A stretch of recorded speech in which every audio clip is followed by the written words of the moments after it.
the story. The background were exposition, a conflict, rising action, a climax, falling action, and a resolution. So with that said, we're going to take 3 pieces of paper. So now, since we've already discussed and did your brainstorm, you know all the pieces you want to be in your story. You know this already.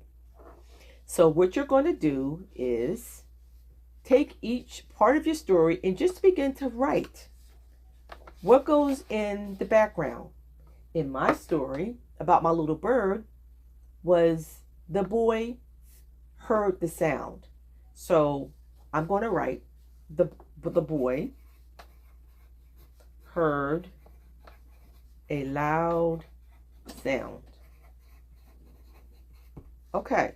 So, and you're going to continue that as you go throughout your whole story, right? So what else is in the background? Maybe he had pets. It's just giving us some background about our story.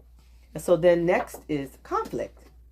In my story, the sound of a loud noise was the beginning of a conflict. It wasn't the full conflict. It was maybe part of rising action. So you have to figure out where each part of your story goes.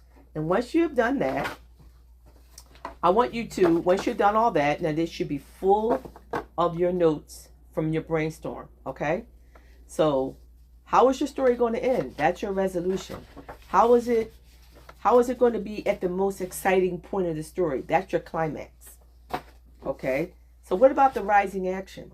In my story, the rising action started with the rain.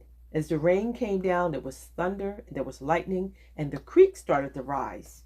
So it was something that carried the story along. So